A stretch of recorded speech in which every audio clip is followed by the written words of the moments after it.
ascend to the next level of human evolution. It's a little better. Okay, so those of you who've been around for a while know that we've been doing this for 10 years. And over that time, we've been leveling up. We've been going up through the levels. I don't know who was here 2 years ago for the Fire Caves level, where, Venda La Vida was like, kind of a dinosaur. Last month was kind of intense. Michael Chabon and Dave Eggers were here, and they combined into this giant, I can only describe it as kind of an evil walrus that spat live raccoons at you.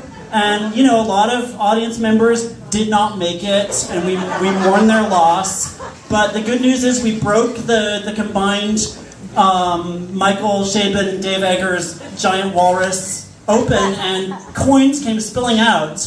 And that was actually enough to pay off the federal debt, which is why the government didn't shut down, so that was good. And, but, tonight we faced the final boss. It's been 10 years, final boss. I'm not going to lie to you, it's going to be tough. Rick Moody can grow to 100 feet tall, and, he has 3 times the life force of a normal literary figure because he has a Guggenheim.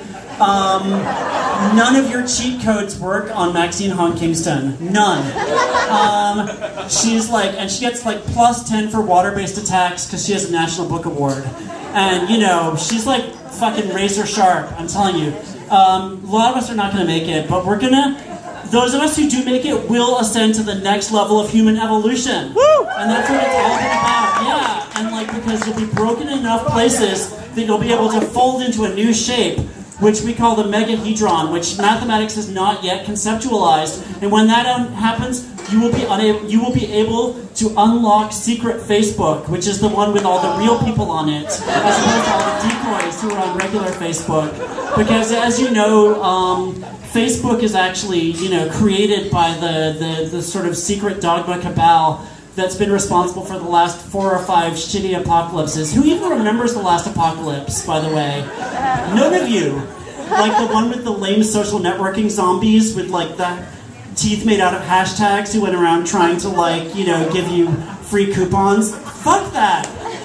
Fucking lame apocalypses. I totally lost my train of thought now. Fuck.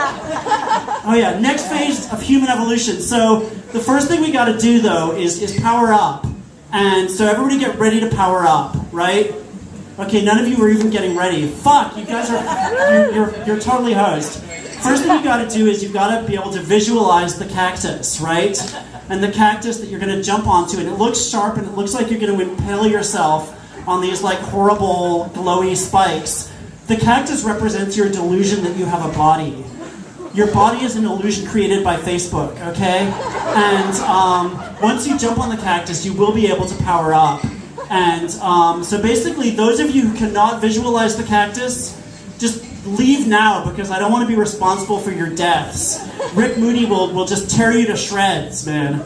And the rest of you, we're just prepared to interface with the cactus. And here to help us do that, we have some of the contributors to this amazing anthology called Veterans of War, Veterans of Peace, which was edited by Maxine Kingston. And we're super, super, super excited to have them. We had a couple of the contributors a few years ago, and there were relatively few casualties from that. So we're hopeful that this will actually be fairly smooth as well. It is an anthology. We have some copies for sale over there. It's an anthology of Vietnam veterans. And, in order to kind of work through their experiences and write this book, Maxine Kingston took them through a regimen where thank you, where they actually floated in one of those tanks like Luke Skywalker after he's attacked by the snow beast for 5 years and lived on nothing but rose petals. And when they came out of it, they had smell telepathy. They could all, if any one of them smelled something, the rest of them would all smell it.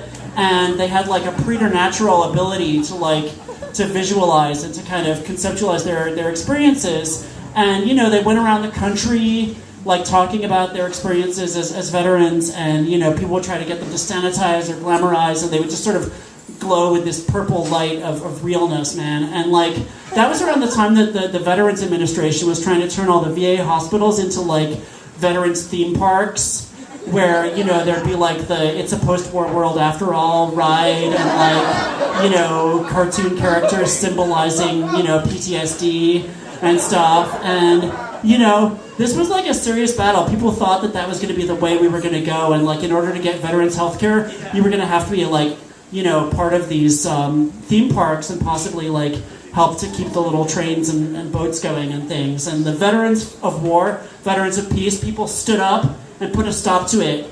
And you know, you don't want to mess with people who've got small telepathy because they can coordinate like nobody. And they actually started levitating at various points, and the Veterans Administration basically had to cave, and so we owe them a great debt. Please welcome the amazing contributors to Veterans of War, Veterans of Peace.